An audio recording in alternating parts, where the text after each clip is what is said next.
Welcome to the Party Killers Podcast. I'm your host, Walter. And I'm Jeff. So, we're going to start out this episode with a little game I'm going to call Who Said It? Marx or Hitler? Basically, the way the game is going to work is I'm going to read off a quote to Jeff, and Jeff's going to have to guess who said it, Marx or Hitler. Now, Jeff, just give you a bit of context here. In my research for this, segment, I found that Karl Marx actually wrote a book, and no joke, Karl Marx's book is titled it's Karl Marx on the Jewish Question. I'm aware. So I wasn't aware that for such an was actually pretty anti-Semitic. No, he was. Yeah. Okay. So we're gonna start off with this quote. Your guess: Hitler or Marx? Right. If we are socialists, then we must definitely be anti-Semites. And the opposite in that case is materialism and manimism, which we seek to oppose. How as a socialist, can you not be an anti-Semite? I'm gonna have to say Hitler. Yeah, you got that one right. That's 1 point for Jeff. Nice. Perfect. Okay. We are socialists. We are enemies of today's capitalistic system for the exploitation of the economically weak. Marx or Hitler? Yeah. Marx. No. Hitler. That was Hitler. Wow. Okay, next one. What is the worldly religion of the Jew? Huckstering. What is his worldly god? Money. Jesus. Money is the jealous god of Israel. Okay, real quick, I'd just like to say that Party Killers Podcast does not condone or endorse any of these quotes we're about to read. These are the opinions of men long dead, not our opinions. Okay, back to the quote. Let me start over. What is the worldly religion of the Jew? Huckstering. What is his worldly god? Money. Money is the jealous god of Israel, in the face of which no other god may exist. Who said that, Marx or Hitler? I'm gonna go with Marx. Yeah, bing. Okay. Here's the next quote. We will do what we want with the bourgeoisie. We give the orders. They do what they are told. Any resistance will be broken ruthlessly. Hitler. Yeah. You're 3 for 3. Or I guess No, 3 for 4. Yeah, I got one wrong. As soon as a society succeeds in abolishing the empirical essence of Judaism, huckstering, and its conditions, the Jew becomes impossible. Can we just take a break here? What is huckstering? I've never heard that term Huckstering before. is essentially I don't know how to say without being really anti-Semitic, but essentially the classic greedy merchant, you try to undercut people, I see. All right. Could I get the quote one more time? Yeah. As soon as a society succeeds in abolishing the empirical essence of Judaism, huckstering and its conditions, the Jew becomes impossible. Hitler. No. Marx. That was Marx. All right. Okay. 3 for 5. Oh, this one's probably going to be kind of easy. My task is to convert the German people to socialism without simply killing off the old individualists. Well, you say that's easy, but Marx was German. Plot twist. So I'm going to go with Marx. Nope, that was Hitler. All right, okay. John, are you keeping score? Okay. I probably should have just taken that at face value and gone Hitler, but I figured he was trying to throw me off. Okay, next quote. His God is only an illusionary bill of exchange. The chimerical naturality of the Jew is the naturality of the merchant, of the man, of money in general. Hitler or Marx? We gotta get some game show music out here. I'm going to go with Marx. Yeah. Yeah. Correct. Okay. Last one. The social emancipation of the Jew is the emancipation of society from Judaism. Jesus. Hitler. No, that was Marx. All right, okay. Okay, well, My God. that concludes the first round of Who Said It, Hitler or Marx. My goal in this was kind of to illustrate that, one, Hitler was a socialist, and two, Marx is an anti-Semite. I don't know about you, Jeff, but I feel like there's this kind of like myth that's pervasive in, I guess, Western culture today that anti-Semitism is like primarily like a right-wing belief. Sure, I would agree with that. That it is a myth. But I mean, considering that most would consider Hitler to be right-wing, I think that's a myth as well. I would consider Hitler to be one of the furthest extremes of the left wing, just like Stalin or Mao. Okay. To me, fascism, dictatorial communism, both lie on the furthest towards the left, whereas like anarchism, anarcho-capitalism lies on the furthest to the right. Well, I don't know. I think the major issue with like defining fascism as left wing or right wing is that I think like the kind of like the two axis political compass isn't necessarily like a very good judge. I mean, I don't want to get all like all abstract here, but I think like the terms left wing and right wing are kind of like they're kind of like arbitrary, Well, I think that they're or I guess subjective in a way. I think that there are fundamental things that make up left-wing and right-wing ideology. To me, like what? For a left-wing ideology, you need to believe in bigger government, more government intervention into people's lives, You think so? more government programs in order to steer the way that socially the country takes shape, economically, military, what have you. Whereas with right-wing ideology, it's more of a hands-off, let's deregulate, let's take away social programs, things of that nature, and let things do as they're going to do. So you seem to be coming at this from kind of like a policy angle. I would define left and right more along like their values. Like I would say, but I would say those are values: big government and small government, to make it its most base, easily understandable. Well, I don't necessarily. So I guess this is the perfect time to bring this up. But recently there has been a. Well, I think that the reason why we're seeing a lot more, I guess, authoritarians or like an authoritarian push from the left now is essentially just because currently, like in the United States, the left is the one with, I guess, like cultural and social power. I think that the right is kind of like on the rise to gaining more social political power, and I think that once they gain that, you'll see a lot more authoritarianism and like censorship and stuff coming from the right. And here's an example of that. Are you familiar with the website Gab? No, I'm not. Okay, so Gab is kind of like a free speech counterpart to Twitter. Essentially, Gab was kind of touted as kind of like this free speech platform. Like they'll never take anything down that you say unless like they're like made to, like legally. Essentially, well, I mean, I wouldn't recommend going on Gab. It's essentially just become kind of like a haven for like white nationalists and stuff like that. But like the thing is, the founder of Gab recently, I think this was at the beginning of December, end of November. The founder of Gab recently came out and kind of declared pornography is not free speech. We're going to essentially ban all pornography from Gab.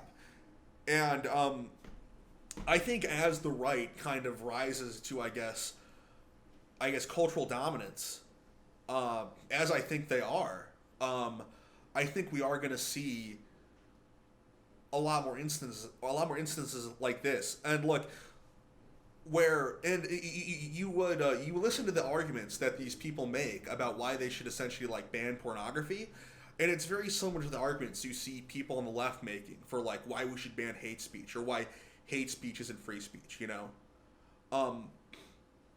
So I don't know. I think the left tends to value, I guess, equality, while the right tends to value like proportionality a bit more.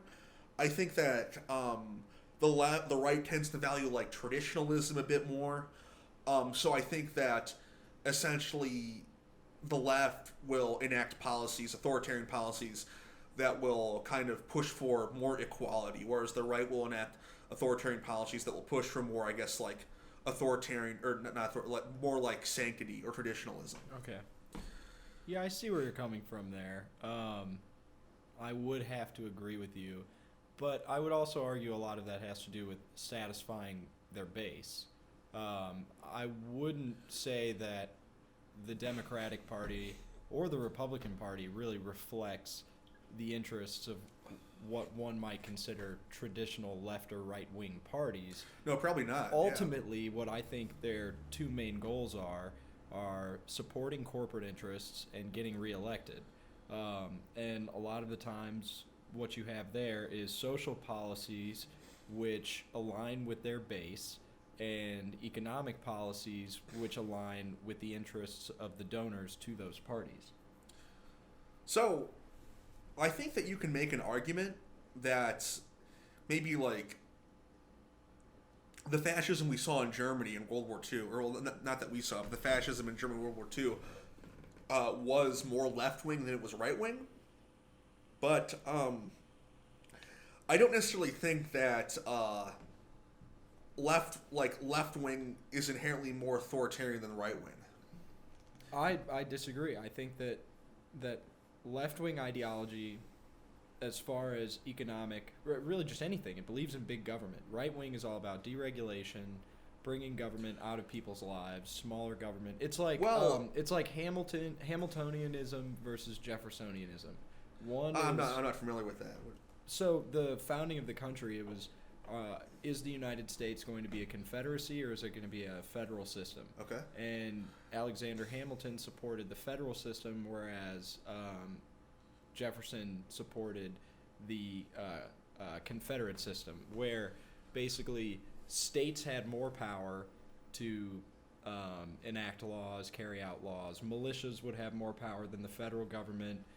Basically, that the country would support farmers over the cities for Confederacy. And then for Hamiltonianism, it's more focused on banks, industry, the federal government, what have you. That, to me, is the dichotomy of left and right politics. It's, are we more interested in the local level or are we more interested in the national level? And to me, the left wing is what's always more interested, nationally speaking. Well, the left wing is definitely... there are a lot more left-wing people in like major population centers. There are a lot more right-wing people in rural areas. But, I mean, I think you're right about that. But to me, that has very little to do with it. It's more of the essence of what it means to be left-wing and what it means to be right-wing. Right-wing is very, deregulation, get the government away from me, things of that nature. With the exception of like... maybe abortion rights with the right wing. For the most part, I think most of their policies have to do with, let's get government out of things, not bring it in. Okay, well, I mean, I never thought I'd be the one taking the counter-right position, but I think I have to disagree. I think that essentially the reason why we're seeing a lot of rhetoric on the right, and essentially why we're seeing a lot of, like, I guess, more libertarian people move over to the right as opposed to the left, is essentially because the right may have political power now, but they don't have cultural power. So it is kind of, I guess, more politically advantageous to the right to try to, like, decentralize the power. I think, I mean, we can even go back to, like, I guess, like, the 80s, when the right was, like the war on drugs, you can't tell, that was 100% right-wing. That was, but my point is, I think that kind of like the right and the left, they kind of move in and out of which one has, like, the current, like, I guess, societal, cultural power.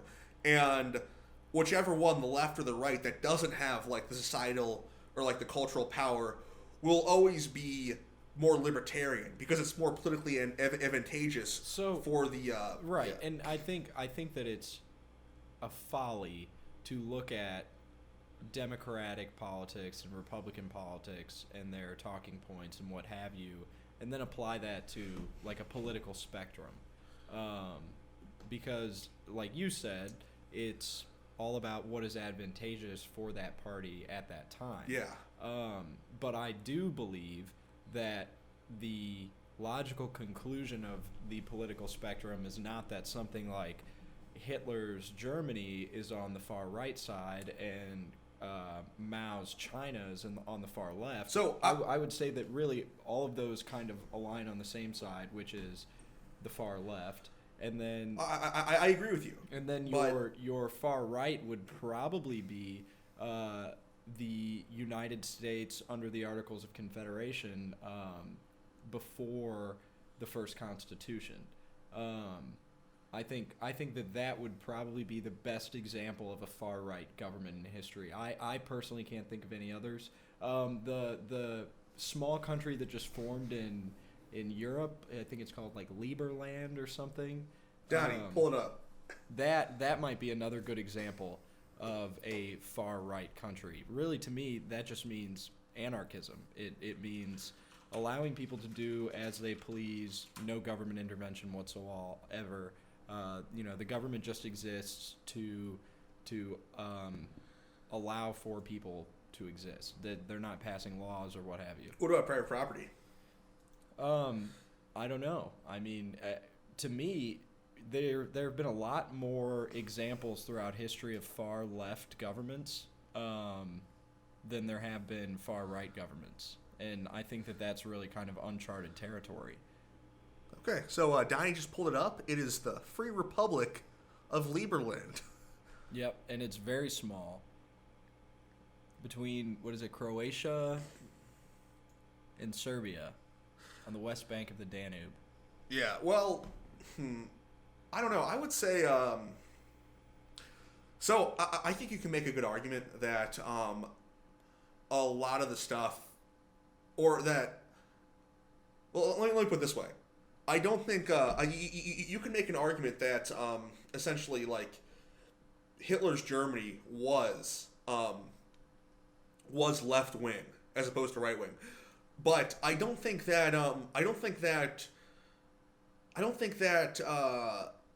being right wing is inherently more libertarian than being left wing, and I'm just gonna explain the easiest way to do this, just to explain my stance on like. Basically, why I'm not like an anarcho-capitalist. I think, no, look, don't get me wrong. If I was to live in one of these like idealist anarcho societies, I'd probably choose anarcho-capitalism.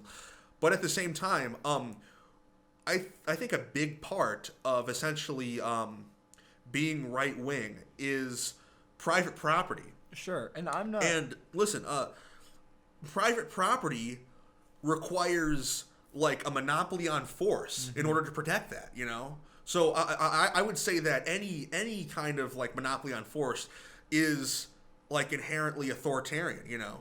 Well, and I'm not arguing in favor of extremely far right ideology as I see it, as opposed to extremely far left ideology as I see it. I think both of them are, not the best option in terms of the human condition. I think that it probably lies somewhere in the middle or maybe a little bit closer to either side, but still, I would hate to live in one of the anarcho-capitalist meme ball societies just as much as I would hate to live in Hitler's Germany or Mao's China. I don't know, bro. I think I'd be pretty comfortable in if the McDonald's National Army. Exactly. If McDonald's had an army, I would not be a fan of that just as much as I wouldn't be a fan of, the Gestapo going around rounding up Jews and Gypsies. Yeah, you walked on my lawn violating my non-aggression principle. Right, Therefore, exactly. I'm firing the nukes. Right. Like, it wouldn't work. No, yeah. And, like, I mean, I do joke. I do think the non-aggression principle is... it makes a lot of sense to me, but at the same time, you really need a monopoly on force to enforce private property. I agree. Entirely. So, and like essentially, like monopoly on force is authoritarian. Yep, I would agree. So therefore, being right wing, there is some authoritarianism there.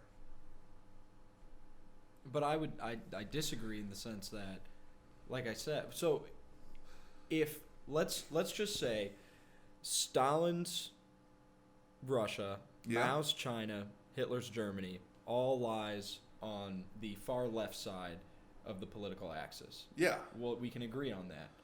If it's not anarchism Well, on the far right, what would it be?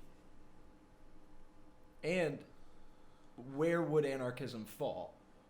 Well, like I said, I think the big problem here is that the whole That it's in a straight line sort of axis. I think the whole political compass is kind of it's kind of flawed. I think you really have to look at this based on like values, and I would say like the far right society would be kind of there would be very few social policies, I guess, but and few economic policies. very few economic policies too, but the enforcement against like crime and stuff would be extremely strict. Private property would be but basically if you try to infringe on someone's, if you violated the non-aggression principle per se, you would be severely punished in like a far right society. Well, I don't think we've seen any, because if I personally think of any dictatorial regimes in recent times, mostly they have socialist aspects. Most of them have some sort of foundation in social equality. Yeah. Rising the standard of living, what have you. I'm speaking specifically about like China, North Korea. Oh yeah. Iran, you could make an argument for. Venezuela. As we said before, Hitler's Germany, Stalin's Russia, and to me, those are all left-wing societies. Those are all authoritarian. Yeah. I would say like the end game of kind of like the right-wing society is where you can essentially sell yourself into slavery.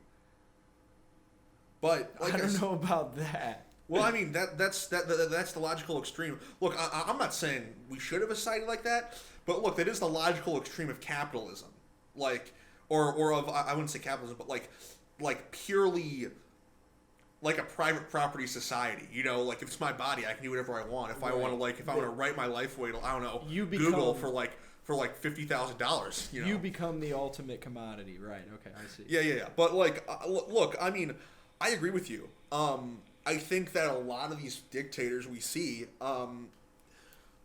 they did have a lot of. They do have a lot of right. They do have a lot of like left wing policies, but I wouldn't necessarily call Hitler or Mao, or I guess what's going on in Venezuela, the logical extreme of like left wing ideology.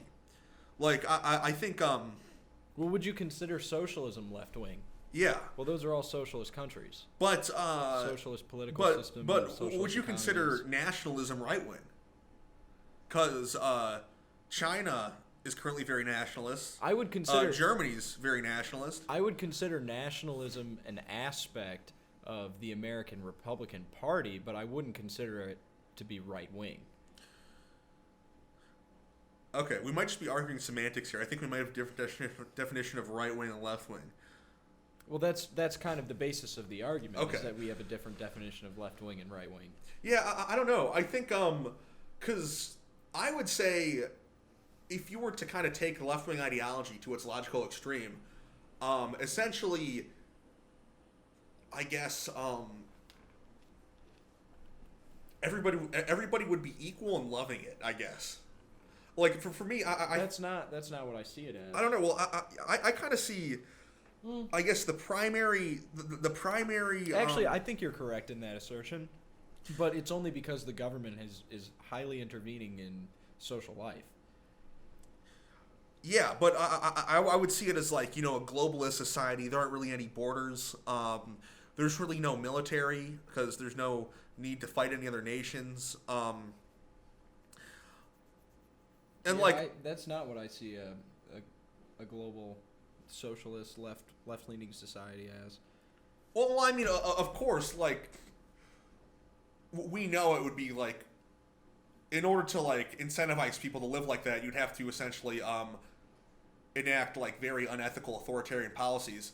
But like I would say there are certain aspects of Nazism that weren't left wing.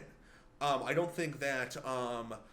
I don't think that the whole I guess German purity thing was left wing. I think that part of the part of the left wing ideology is an outgroup preference. Well, okay. So here's a great example here, and I think that the idea that the left wing ideologies are interested in, social cohesion, what have you. I think that's a myth because, first off, the Democratic Party, before FDR's presidency, around the period of time that we're speaking of right now, was the pro-Jim Crow. Yeah. Before the Civil War, it was the pro-slavery. Yeah. That because they saw that as a means for social cohesion. Hitler saw German purity as a means for social cohesion. Do you understand what I'm saying here? So you're saying the left supported Jim Crow policies because they thought that it was what was best for the country staying together, promoting basically order, basically promoting order. I think some of them were just racist. No, sure, 100% agree with you. But what I'm saying is that the left is more interested in promoting order than it is promoting freedom. I would say. So you say that. To me, the far right is extreme freedom, and the far left is extreme order. Okay, so I think what you're kind of talking about is the are you talking about like the security, like freedom dichotomy or whatever? Sure. Yeah. Okay. I would say because I have a great example of kind of the left implementing, the right implementing a policy that was not the Patriot Act. Sure. Yeah, I agree. Like the Patriot Act was it was a very like it was an authoritarian policy. It was but I would say it was for the sake of social cohesion. You know, mm-hmm. It essentially put social cohesion against above freedom. But I might be wrong about this. I think that the Patriot Act passed through the House and the Senate in a sweeping majority. But still, the vast majority of representatives voted in favor of that, and the only reason why it's remembered as a Republican policy is because George W. Bush was the president at the time. I think a lot of people were beating drums and waving flags after 9/11, whether you were on the right or the left. You could be right about that. Yeah. I don't know. You might be right. I guess. Man, I'm trying to think of another example of a right-wing policy. No, and I think that is a good example, but I think the idea that what happened post 9/11 was as a result of Republican policy is follied, because I think that with an event like 9/11, you have a lot of people whose judgments are clouded, and they are willing to, especially in the type of political system that we have, make decisions they wouldn't otherwise in that political climate. I think there are a lot of people on the right and on the left who, had there not been a event like 9/11, would have never voted for something like the Patriot Act. Yeah. But considering what happened, they felt as though they had to. They felt as though their base would disown them if they didn't vote in favor of it, just as there was so much support of the Iraq War back then, when in reality, there were no WMDs. Yeah. He wasn't supporting any terrorists. He definitely wasn't supporting Al-Qaeda. No, that was Syria. I think that there was a lot that happened in that situation that wouldn't have happened otherwise had there not been an event like 9/11.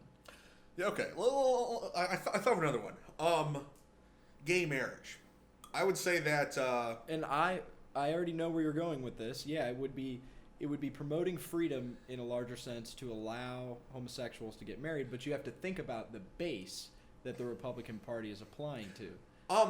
Okay, let me ask a question right now. Do you think that being religious is kind of like a more right-wing thing than a left-wing thing? No. I don't know. I think it is in terms of national party politics, but I know plenty of people who are very religious and are left-wing. I mean, you have to remember, Jesus was, if we were going to put him on the and I'm just using this as an example because I was raised in the Catholic tradition. Yeah. If you were to put him on the political spectrum, he'd probably be pretty socialist. He gave people free food. He hung out with whores. Yeah, he did.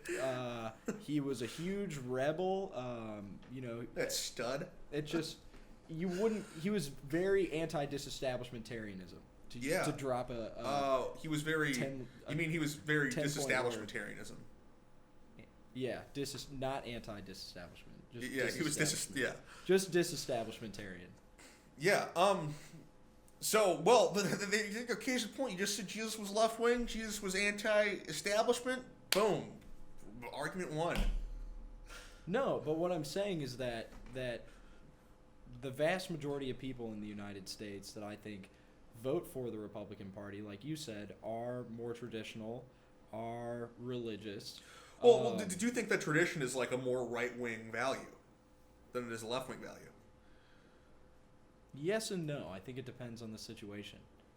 I think it depends on what you're talking about. Okay, man. Because you could argue that Hitler's Germany was based a lot on bringing back German tradition. Well, yeah, and I would say that's right-wing. I disagree. Okay. This is so semantical deep. Okay. Well, let's move on to our next topic then. We've kind of beat this one to death. Okay. So back to anti-Semitism. Like I said, I think there's this. There's essentially this. I guess notion, particularly in more of the. Particularly like in Western culture, that anti-Semitism is something that comes primarily from the right, and I guess one of the goals of the whole who said it, Hitler or Marx game was to essentially illustrate that Hitler was a leftist and that Marx was an anti-Semite. I would man, I was reading this, I forget where it was. It was essentially on I think it might have been The Guardian. No, there's no way. It was probably Vox or something like that. They essentially argued that anti-Semitism comes purely from white nationalism, and I disagree. I think that left-wing ideology in itself is inherently anti-Semitic. So let me just lay the ground for you. So if you, like I said, I feel like one of the major foundational values of left-wing politics is equality, and Jews tend to be very successful in society, kind of in whatever space they're in. And I would say it's a lot of cultural stuff, Jews tend to, I guess, promote education, the value of knowledge, the value of labor, the value of currency. So I think Jews are naturally disposed to essentially perform better in society. And if you're a Marxist looking at that, you kind of see that as the bourgeoisie. They're essentially because if we say that one of the primary objectives of left-wing ideology is equality, then essentially if you have Jews doing really well in society, they have to be doing well because of some kind of oppression or something like that. There's some kind of system. They're not doing well on their own merits. It's some kind of systematic thing. So that's basically, and you saw this in the Labour Party in the UK about how there's a lot of them were anti-Semitic. Half the people Antifa beats up turn out to be Jewish, So I don't know. I just think there's this notion that essentially anti-Semitism comes from like the right or like white nationalism, and I'm not a fan of white nationalism. There's probably a lot of anti-Semitism in that, but I would say that if you look at it from like a baseline ideological perspective, left-wing people have a lot more reason to be anti-Semitic than right-wing people. Would you agree with that? Yes and no. Like our conversation about the political spectrum and, where the left and right, what really constitutes that. I think it all depends on what benefits the individual or the political party at that time. Especially, so to me, and I might be wrong in this assertion, I think that Jews have been used as a scapegoat throughout history, as a representation of the establishment. Yeah, I would agree with that. And I think that every time that a country becomes distasteful of what has happened in the establishment, usually the Jews are one of the first groups that is targeted. Yeah, well, I would say one of the major contributors to, I guess, German anti-Semitism was essentially the raw deal Germany got after World War I. Right, 100%. I completely agree with that. But, I would say that was flawed logic, obviously. No, yeah, of course.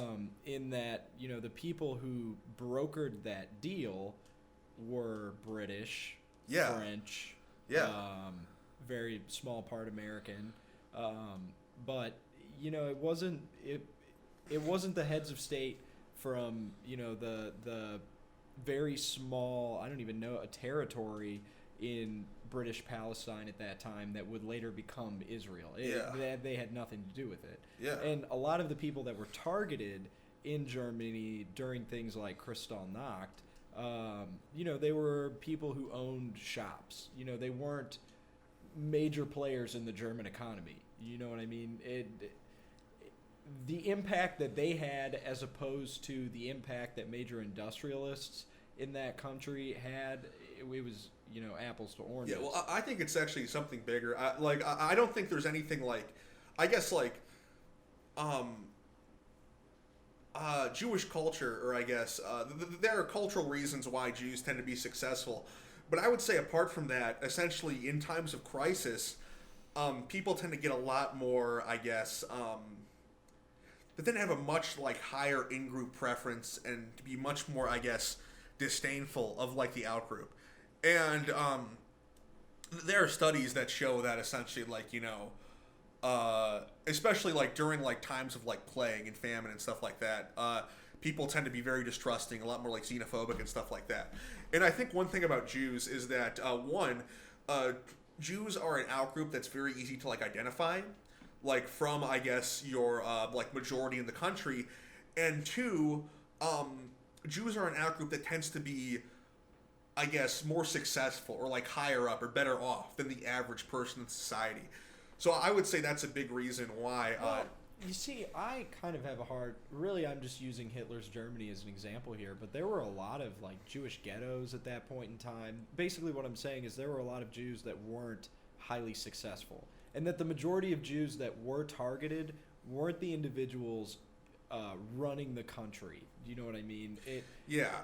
They were average people. They weren't people who had really any major impact on the direction of that nation. But I mean, if you look at like Nazi propaganda, essentially Hitler kind of, because there were like a lot of successful like Jewish business owners, a lot of very successful Jewish business owners in Germany, like post World War I, and I think essentially. So. But I'm asking this question because I am ignorant of what the answer. Were those people being targeted the way that the average Jewish family was being targeted at that time? Well, like I said, I think once you identify, or I haven't said, well, once you identify the outgroup, pretty much everyone in that outgroup, regardless of their actual like position, is going to be targeted. I think if you look at if you read like, I mean, I've only ever read like passages from Mein Kampf, but Well, if I could just interject here for a moment, and I don't know if this is a myth or not, but I have heard it many times throughout my life that Hitler was, in some part, ethnically Jewish. I don't know about that. I don't. I'm not aware of the I'm not validity too of sure. that statement, but what I'm saying is that if you occupy a position of power, what I'm saying is that that was literally used as a reason to create a scapegoat, and they saw that portion of their society as those who were most vulnerable, and that they could take advantage of the I don't know, most. because if you read Hitler's writings, it seems like he thought that essentially he essentially like saw Jews, I guess, kind of how like feminists today see like the patriarchy. Right, but what it's kind of like the invisible hand or whatever. What That's I'm kinda saying like, is that, what people believe, sometimes people say exactly what they believe, and those are the best kind of people because they're honest. You really get an opinion, you get an idea of what they're all about. Most of the time, especially in terms of politicians, business leaders, people in positions of power, they say one thing and they believe another. And I would argue there was a lot of that going on in Nazi Germany. No, but I would say I would say the way Hitler was kind of able to make a lot of people the only way I could see Hitler or I guess Hitler and the Nazi Party kind of like influencing people to essentially commit atrocities against a group of people was essentially by thinking essentially that group of people has something they don't, or essentially they deserve what that group of people has, and blaming that group of people for the hardships that they've experienced. And I think that's what happened with the Jewish people in Germany post World War II. But I'm saying I think a big part of that was essentially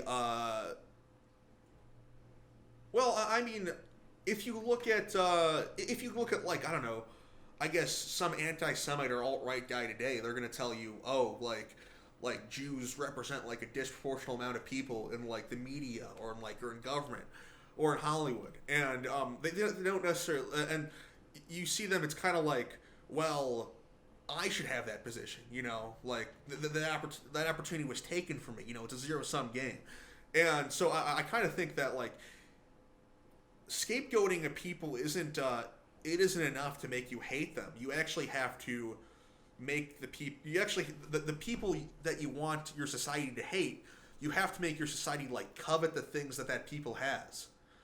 So I like, yes, a big part of it was the blame, but I think a big part of it was also them seeing, I guess, Jewish people as kind of like the aristocracy, But I don't know. I don't know enough about Jews' positions in Germany. Well, look, I'm not necessarily saying that the Jews were the aristocracy in Germany. That's what I'm saying. I have a hard time believing that they made up the vast majority of the aristocracy. But like, if you read like what Hitler wrote, like exactly, he essentially, I guess to quote the left, there were like systematic institutions or whatever that like put Jews in power or whatever, Right. And I mean, like I said, like, of course it's all nonsense. Like I said, like it's exactly like, I guess feminists think there's like this like secret cabal of men, like the patriarchy, like the invisible hand that doesn't women down. Doesn't let women become CEOs. It's kind of like that. And I think like if you really want to make someone hate someone, you have to convince them that person is like oppressing you. And I think that this kind of ties back into why anti-Semitism is more of a left-wing thing than a right-wing thing. Jews occupy higher up positions in society, and probably for like cultural reasons, if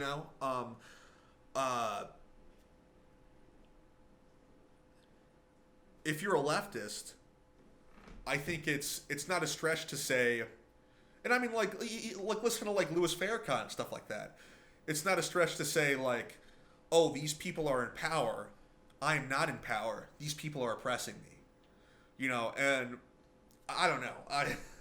Am I making any progress here? Have I convinced you at all that anti-Semitism is more inherently left-wing than right-wing? No, I think anti-Semitism is one of those things where it is used by politicians, leaders, just when it's politically you, advantageous. Yeah, throughout history when it's politically advantageous. And I think it's one of those things that really the only thing that you could associate anti-Semitism that I'm aware of in my experience with would be using African Americans in the United States as a scapegoat, particularly post-Civil War up until like World War II, because you have a group of people that they have an impact on society, sure, yeah. but they are definitely a disenfranchised class as far as I don't think that history really pays any homage to the fact that anti-Semitism was rampant in the world, even up until World War II. Yeah, I'll say this now. There was rampant anti-Semitism in the United States at that time. Yeah, well, look, there's no better place or time in like history of the world to live as a Jew than to live right now in the United States, except maybe like right now in Israel. Mm-hmm. But I 100% agree with that. But yeah, and therefore I think it's hard, to draw any parallels to, how a specific ideology. Right. How an ideology would react to a group that is very easily taken advantage of and used to blame for society's ills. Like I said, I think it's just something that is politically advantageous at some points of time, and it just depends on who's in power at that time and who's going to take advantage of that. Yeah, I know. Well, I mean, I don't know. I just see like how you describe left-wing ideology as like more inherently authoritarian and like right-wing ideology as more like individualistic. I could see left-wing ideology or a left-wing ideologue latching on anti-Semitism more than I could see a right-wing ideologue. Or like if we were to take right-wing to its logical extreme. Sure, yeah. If we were to, in my dichotomy, what I set out on that axis, yes, I do agree. That what would be considered the logical extreme of the left would latch on to anti-Semitism before the logical extreme of the right. Yes. Boom! It's on tape. Wholly agree. I win. Second argument. All right. Okay. I wholly agree with that statement. Yeah. That any far right politician that is interested in freedom and individualism would not latch on to anti-Semitism. Yeah, I agree with that. Okay. Real quick, this is something I've been wondering about. I guess like a few weeks ago, you brought up this term anarcho-syndicalism. I have no idea what that is. Could you explain it to me? So here, let me get an exact definition for you. Hey, Donnie, pull up the exact definition of anarcho-syndicalism. Donnie, could you help us out here? So basically, I found out about this I love Noam Chomsky. I think he's a really smart guy. I know you're not a big fan. I know you're not a big fan, but it's anarcho. Yep, there it is. There we go. First one. Second one. Sorry. Not the iPhone cases. Donnie, would you read that? Anarcho-syndicalism, also referred to as revolutionary syndicalism, is a theory of anarchism that views revolutionary industrial unionism or syndicalism as a method of workers in capitalist societies to gain control of an economy. Okay, you've already lost me. I have no idea what any of that means. Influence in broader society. Syndicalists consider their economic theories a strategy for facilitating workers' self-activity and as an alternative cooperative economic system with democratic values and production centered on meeting human needs. What the fuck does this mean? Okay. So yes, I want to know. Let me explain. So Marx and the anti-Semite, right? Yeah. We already went through this. Marx has a lot of flaws, but as I've learned throughout my own personal experience, nobody's perfect. Look, there's a long distance between not being perfect and saying that the emancipation of Jews is the emancipation of society from the Jew. Right. Like, okay, I agree. I agree. You don't have to convince me of that. I'm not a fan of the anti-Semite Marx, but the idea you should read the chapter in Paul Johnson's Intellectuals on Marx. So the idea that Marx had in regards to workers collectivizing and gaining control of their labor and the way that they produce goods, i.e. eventually buying out capital and becoming basically the idea of anarcho-syndicalism is that every industry becomes a democracy controlled by those who participate in that industry. How would you incentivize people to group up and buy stuff out like that? I don't know. How could you accomplish that without essentially like stealing tons of property from business owners? Well, I mean, you could do it through monetary means. You could do it through policy means. But really, it's just more. No, but like you'd have to basically come up with some radical authoritarian policy. Okay, go ahead. We've got some more here. Basically, it's the idea that those who participate in a business from the ground level to the top level have more of an interest in what is going to benefit them and the company than those making the decisions at the very top, where it is just going to benefit them and their shareholders. Because the shareholders want benefits of the company too. That's how they make profits. Well, but not the worker. What you saw in the United States post-World War II, especially after like the 80s and 90s, is that a lot of production has gone overseas and has only benefited those countries it's gone to. We're talking about China, Vietnam, India, what have you. What an anarcho-syndicalist would argue is that if you had some sort of democratic system in that company, the workers or essentially like workers like vote. They would have voted against sending those jobs overseas. And that would arguably be more beneficial for the economy, because then you have a larger amount of people in that country capable of purchasing those goods. If it's more beneficial, why haven't they done it already? Well, it's a matter of who controls society. It's not the individual. It's not people like you and me. It's the oligarchy. It's those at the very top who are benefiting from these decisions that are being made. And I'm not arguing, we need to eat the rich, anything like that. But what I'm saying is that a capitalist is going to do what benefits a capitalist. That is the nature of capitalism. And I'm not arguing against capitalism. But what I'm saying is that is more or less a fact of life. The only duty of a corporation is to its shareholders. Yes, exactly. And that is a fundamental issue for the worker. If the shareholders want to hire people, they're going to have to increase working conditions. If it is legal for a corporation to move overseas, employ other workers, basically benefit from what is free labor in an undeveloped economy, but it is illegal for a worker to cross those borders and benefit in that same way, then there's a double standard there. Yeah, I guess that kind of makes sense, but still, I don't see how you would transfer power to the workers with, like I said, some like unethical, radical, authoritarian policy. Sure, I agree. Really, it's more of an idea that it would happen naturally. And arguably, you could say that now through the information age. What's to say the workers wouldn't act in their interests? Well, their interest is the company's interest. No. They're employed by the company. No, everybody has individual interests. Let me give you. So let's say my company has, I guess, one part of the company is mining, the other part of the company is manufacturing. Let's say there are a lot more people working in the manufacturing section than the mining section. What stops people in the manufacturing section from essentially going like tyranny to the majority and making conditions for the people in the mining section difficult while benefiting themselves in the manufacturing section? Well, another aspect of anarcho-syndicalism is the ability to free associate. So in that situation, you would see those companies breaking off from each other and becoming their own separate. But that wouldn't no. Well, that wouldn't happen. Because the whole reason for the mining section to be there is because of the infrastructure for the manufacturing. The miners couldn't just break off like that.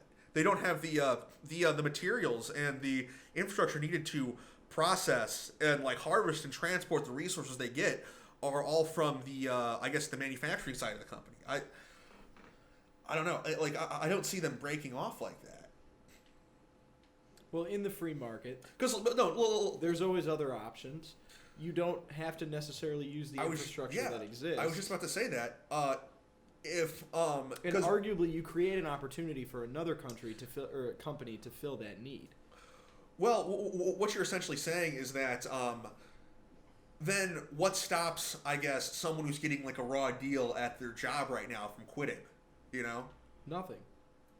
Well, Okay, well then how is what we have right now any different from anarcho-syndicalism?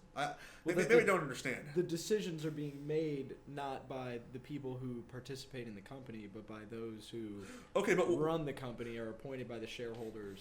Okay, Do you see what I'm saying? What prevents, I guess, the tyranny of majority? It doesn't necessarily have to be the, I guess, like the mining section or whatever. Let's say I'm an investor in this company. I paid a lot of money to have all this infrastructure to get return on my investment, and then all these workers come along and they're like, "Oh no, you're not going to get that money." Why would I be incentivized to invest in a company like that? Well, that doesn't benefit the worker. What doesn't benefit the worker? Well, if they're going to make ill on their duties, responsibilities to an investor, then investors won't invest in the company. The worker doesn't care about the invest. The worker cares about getting the money. They care about their job. And yeah, you need investment to maintain the company. So, but that's a long way down the line. The only difference, I don't see workers being incentivized to essentially act like I think the idea of workers acting in the best interest of shareholders is as ridiculous as the idea of shareholders acting in the best interest of workers. So it's not about workers acting in the best interest of shareholders. It's about workers working or voting or what have you in the best interest of the company, which is them. Well, why would a worker vote in the best interest of the company? Why don't they vote in their own interest? It has been shown, and I don't have the study pulled up right now, but it has been shown that companies that give things like stock options, give things of basically to increase the idea of ownership in that company. Like companies like Enron? you have more of an ownership stake. You work harder, you stay longer hours because you feel as though you are benefiting in the success of that company. Do you understand what I'm saying? Yeah. That really what the economy that we have set up now does is exploits the worker and makes them feel as though they are just a number in what is, an accounting equation. Well, aren't we all just numbers in an accounting equation? But what I'm saying is that's not the best way to run a company. That's not, and I hate to use this word, but I can't think of a better word for it. That's not compassionate capitalism. That's not something that values the worker. That's something that exploits the worker is valued as much as his labor is, his or her labor is valued. I don't see why the worker, I don't know. I just look, maybe I have some incredible cognitive bias going on right now they don't see, but I don't see this working, dude. I don't. Well, no, honestly, I mean, it's just like communism in its purest form. It wouldn't ever happen. Humans are too ego-driven, too power-hungry, too greedy to ever do something like this and pull it off in a successful way. Yeah, I don't know, because like I said, I couldn't see workers, if the workers had the option to essentially line their pockets ruining the company, I don't see why they wouldn't do that. But that's not what it's about. Well, I know it's not what it's about, but I'm saying that's probably what would happen. It's more about group decision making. The worker wouldn't receive more than their wages. Still, they would just be involved in the decision making process of the company. Well, I mean, part of the decision making is where does the capital go? If I'm a worker, that's just if I'm a worker and I think I'm being exploited, my first step is going to raise my salary because I think I deserve more. That's a very short-sighted solution to a problem, though. And people as a whole would probably see, we won't have a job for very much longer if we just decide to pay ourselves more and not change anything else in the company. Yeah, okay. Well, I mean... And I'm not saying necessarily that collective labor should have the majority stake in decision-making. It's more that they should be represented in some way, shape, or form. Well, I mean, they are represented in some way, shape, or form. You can't... If you treat your workers too poorly, they'll all quit. I don't think that's true. Was that happening in the United States before World War II during the Gilded Age, Were people just quitting in massive quantities, even though they were being given Well, starvation wages and no, forced work, listen, 18-hour days, 7 days a week? No, because they needed that job. Workers in order to feed their established family. unions. They use collective bargaining But this to all essentially accomplish their goals. that all happened like post World War One, even post World War Two. Okay, well, my point is, I don't think you have to. I don't think these problems are solved through like government policies. I think. And also, tell me about the power of the unions nowadays. I mean, they're, just like they were in the 60s, 70s, and 80s, right? I mean, they're really making a big stink here. The only ones I can think they're of- building. They're building 2 new Ford manufacturing plants in Detroit just because of like union lobbying. No, I don't think that's true. I think a lot of it has to do with regulations. Oh yeah, tariff stuff like that. Right, yeah. Yeah. That it's becoming more expensive to manufacture those goods in other countries and send them back here, which I think is a good thing. It should Yeah, man, I don't like the idea of tariffs, but like I also don't like the idea of like losing China jobs. getting Yeah, all that right, like manufacturing. Yeah. I completely agree. Yeah, man. Well, we are about out of time here. That was a very enlightening hour or so. As always, we'd like to thank our amazing producer, Donnie. I've been Walter. And I've been Jeff. Good night, everybody. Stay safe out there.